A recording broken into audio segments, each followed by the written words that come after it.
Hello, everybody. My name is Drew Dosek, and welcome to Trading the Close. Today, we had a little bit of a slow start and slow moving day in the markets. Not too much was happening in the general S&P 500, but the main story of the day today was the SMH. SMH now is trading up to where it was in February before we had the huge sell-off. So it's reaching trading levels where the S&P 500 was reaching all-time highs, and the S&P and the Qs are not up there yet. So let's jump into the data and check out what happened today. So as you see here on the main market summary page, we've got the Dow Jones up 0.05%, NASDAQ up 0.38%, S&P 500 up 0.12%, U.S. oil is now up 0.85%. We'll check that chart out. Big change in that chart. In gold, we have a day where we've moved up about 0.5%, and that's still just struggling to bust out above the parallel. Bitcoin has a big push up today, up $2,700, up 2.61%. Nice move on that cryptocurrency. All right, so into the heat map we go, and you see here that we've got a big red and green screen. Tesla now up 4.32%. Big move there on Tesla. Oracle up 1.95%. Palantir up 3.34%. Apple and NVIDIA basically about flat. Apple down about 1%. NVIDIA up 0.62%, canceling each other out. AVGO pulling back, which does make sense as that was near all-time highs. And Microsoft and Google right there, both in the green. Meta slightly down. All right, so let's jump into the SPX. So you can see here on the SPX, we are now eclipsing the area in this trend line that was created when we did have our bull trap here in February. So this is significant. Are we going to push up just a little bit higher and then start curling over? Much like we did over here, I'm going to be watching this like a hawk to see what price action provides for us in the near future. If we do start breaking down from this trend line area, the support is going to be at 58.21 on the charts. Into the Qs. The Qs here continue to just steadily push a little bit higher. Next major resistance for the Qs is going to be at $540.81. Now into the real story of the day for me. Look at the SMH, all right? So just notice here, right here was where the S&P and the Qs were making all new, brand new highs. So we were making all-time highs right here on the Qs, and the SMH was not. As you can see back here, the SMH all-time high was back over here around $283. And so what that did is that, and guys, try to understand this, semis lead the way. So when the semis weren't making new all-time highs in February, when the Qs and the spiders were, it was telling us the markets are likely going to be going lower. So now we have an inverse situation here where price action on the SMH has reached the point where the Qs and the spiders were at all-time highs, yet the Qs and the spiders are not at all-time highs. So what this does is it tells me the markets still have some room to run. Even though this run has been fantastic and incredible, we still have got some gas left in the tank. So back into the SMH, where is this going to stop? And you can see here, we tagged resistance today. So we're going to go ahead and take that off. So right now, the next major area of resistance is going to be this pivot high, and really followed by this inclining parallel channel. Now, if we start pushing up on this up to this inclining parallel channel, we're going to be talking about new highs on the SMH. So it is a possibility. Will we sweep those highs on the SMH like we did here on the S&P 500?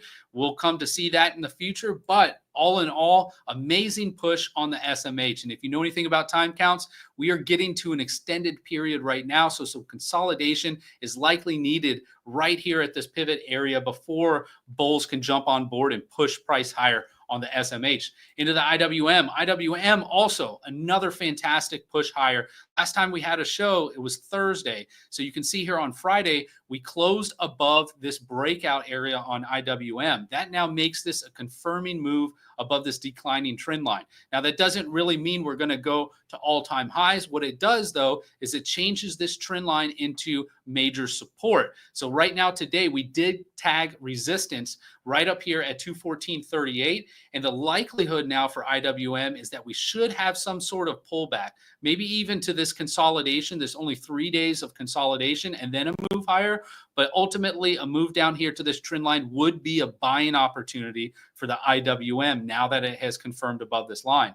Now into Bitcoin. So a lot of stuff going on here in Bitcoin. You can see here, I've got my mouse highlighted at the support level of 102. 102 was tagged. So that area I'm going to go ahead and take off. We already had that beautiful support provide this bounce that you're seeing right here displayed on the charts. But what happened over the last couple weeks, we had price action move up, create a left shoulder, then a head, and then a right shoulder. Right here on this trend line, right here inclining, is actually the neckline of a head and shoulders pattern. You see when price action broke below, it didn't confirm. This is right here, plain view sight on Bitcoin, the value of the confirmation signal. We broke beneath, we didn't confirm. And so now price is just moving right back up on the charts of Bitcoin. So back into Bitcoin, you see this move up.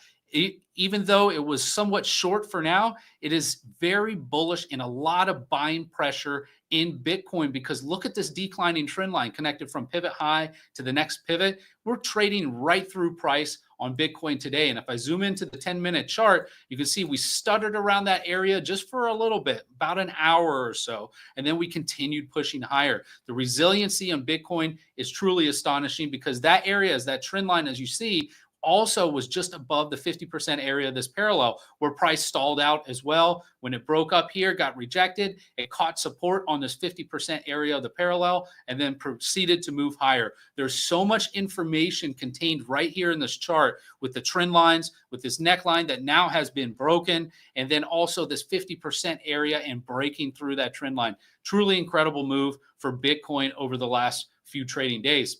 Into gold. Now, gold, you see here, we did break out, but we haven't confirmed out of this breakout of the parallel channel. So with this parallel channel, we did come down and we did catch support right here, but all the while, we still haven't confirmed above. So that tells me the probabilities show, even though with this bullish consolidation, probabilities still dictate we should start trading back down within this parallel channel. We'll see if that comes to be the case tomorrow on the chart for gold. Into silver, what a rip higher on silver today, guys.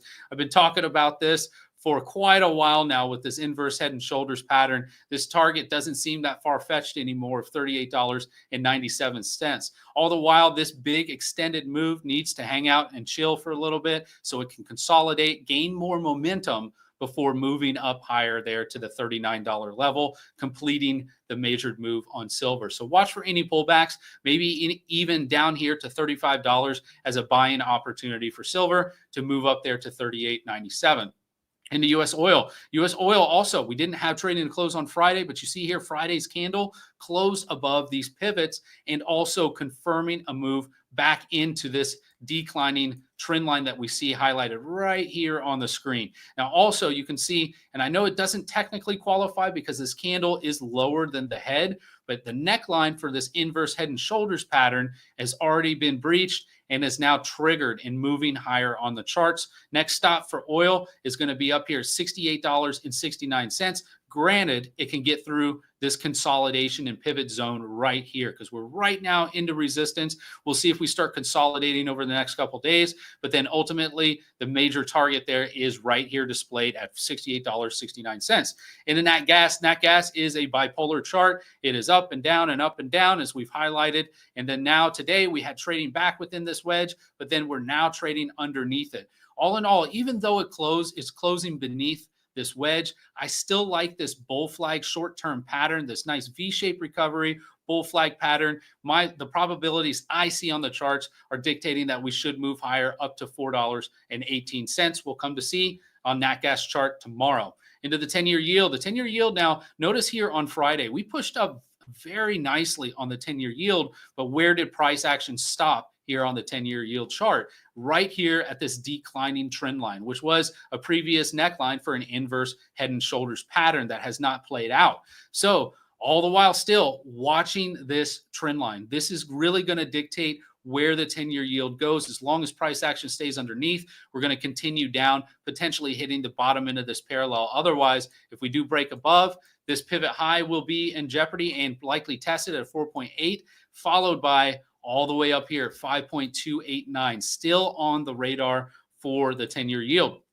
into APP. Now, APP as well as Hood, the next chart we'll go over, both were anticipated to be added to the S&P 500 this last Friday. The news came out and neither of them were included. So you see this run up that occurred over the past couple of weeks of trading. A lot of that was for investors anticipating the inclusion into the S&P 500. Since that has not happened, look at the price falling today, down 8.22%. Now, the very aggressive buying level for this is right here at 377.06. I wouldn't recommend buying there because a lot of the buyers in this area were, again, chasing the S&P inclusion. So I would rather wait. And like these, there's two areas that are significant on the chart that would be worth the wait and also save you some stress should price action break through this trend line. The first area is going to be right here at 342.24, followed by this inclining trend line at 276.06. This inclining trend line will be more powerful than this trend line, as this trend line has been hit, tagged, pierced, violated multiple times, although it still will likely provide support should price action continue lower on APP. And Hood also was gaining a ton of momentum. Now, Hood's had some good news in it too. They're starting to get into the crypto space a little bit more and have more offerings for their customers. So there were several reasons why Hood was moving up, but mainly was because it was likely going to be added to the S&P 500. As we see, that has not happened. Price retreated all the way back down to $68.61. But I want to go back out on this chart and show you why price is having a difficult time getting through this zone. And it's mainly because of these two trend lines that are drawn out on the screen. You can see I drew them from previous major pivots on the chart. One from all the way back in March of 2022 and the other one from November of 2022. I connected them over to this pivot, and you can see here, once price has gotten up, we've created a daily topping tail, followed it up with another doji type tail that didn't at least register as a topping tail because it didn't overcome this previous topping tail. So this one still has the power to send price lower. Now, how much lower will Hood go? Well, support isn't that far away. You see this inclining trend line. It's only been hit once, twice. So this next hit will likely be a solid support area for Hood, currently right at $66.52. If this trend line gets broken, Hood's coming back down to this area, as you see, strung out from pivot to pivot to pivot, and also the bottom end of the pivot from this candle. This area will likely be right around $52.88. Into CCJ. Now, CCJ is involved in the nuclear space. And as you see here on the news, we had Cameco anticipating a $170 million boost linked to 2 nuclear reactors, and this driving up their share price by 11% today. So CCJ got a big catapult move up today, but notice the area that it started stalling out. We didn't hit this trend line from pivot to pivot to pivot, but we stalled out right before it. And you can see on the 10-minute chart, we're starting to put in some consolidation and curling over right here at this trend line. Now, one thing to keep in mind, though, I wouldn't be really wanting to jump in short for a medium to long-term play on these sort of stocks, even though the extended move says the price should be coming down. But with the development of new AI, it's going to require an awful lot of energy. And so stocks that can provide energy, companies that do supply energy, are going to be in high demand in the near future, near and midterm future, because all the AI development, as I said, it really soaks up so much energy. And so we're going to be utilizing this AI, and folks are in business more and more each and every day as it's becoming integrated with all of our online services. So watch out for companies like these. Any pullbacks could be buying opportunities for a long play. The first area of support would be down here at $60.30. Followed by this consolidation area just above $50. So I would be looking to buy right there in that zone for a nice re-attack of that inclining trend line that you see. Into MSTR. MSTR made the news today because Michael Saylor's buying more Bitcoin. Well, hey, what else is new, right? This guy enjoys buying Bitcoin. And when prices are up here at this level, I'm going to be sitting on the sidelines and cheering him on and wishing him all the luck. And I'm going to be waiting for support levels to buy. Anyway, he's still leveraging himself and his debt and buying more Bitcoin. But what do we see here on the charts? We see a move down and a bear flag.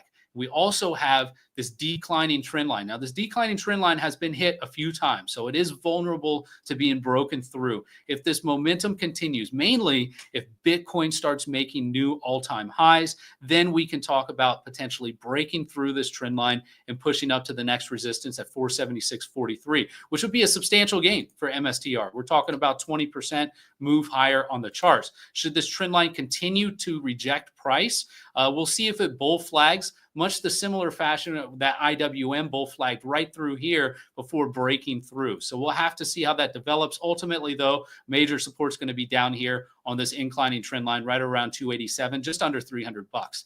Into Meta. As we see here, Meta's had an explosive move up since the April lows.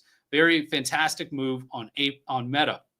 So what's happening now? So Meta is now pushing up right near where this major parallel channel broke. So you can see here the value on that parallel channel is right around 714.79. And if we hit it in the next few days, it actually may correspond with this gap fill, which could also be a fantastic shorting area for Meta, whether it be a day trade or near-term swing trade, because the price action is very extended on this chart. I am actually rooting for it to keep pushing higher so we can get up into the zone so I can take a nice day trade on it. First area of support will be this inclining trend line, roughly about 684.40 cents. But should this break, now we're coming down into this chop, which is right around 635, and potentially this other inclining trend line right at the 607 area on the charts.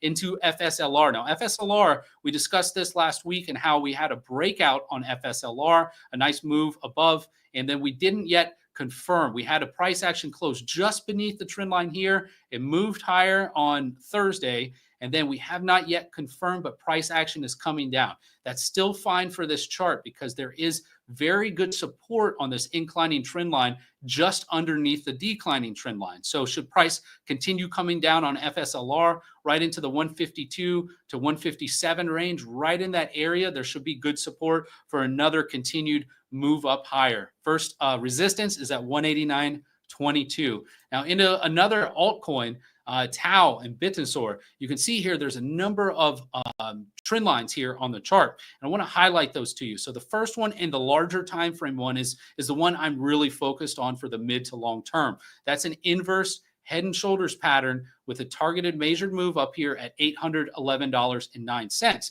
But in the near term, and notice how these patterns are much different. You can see here we have a head and shoulders pattern right there. It's kind of sneaky how it's right in the charts. Here's the right shoulder, and then we actually broke down on price. Here's the neckline inclining in this fashion right here. We broke down, came up, retested, broke down even further. The measured move for this head and shoulders is down here at $300.27. We have not yet reached that area. Even if we reach that area, that's still, and say we get a bounce up to reattack this neckline of the larger inverse head and shoulders pattern, that pattern would still be intact and would still have the probability, should it break above the neckline, to move up to that measured move, as I mentioned, at 811.09. So basically, as long as we don't make lows underneath this head, this pattern is still intact, and every dip would be a buying opportunity to have this move potentially go all the way up to 811.09. All right, guys. That wraps up Trading the Close. Thank you guys so much for tuning in. I'll have some more details for you tomorrow, but until then, you guys have a great rest of the day. See you next time.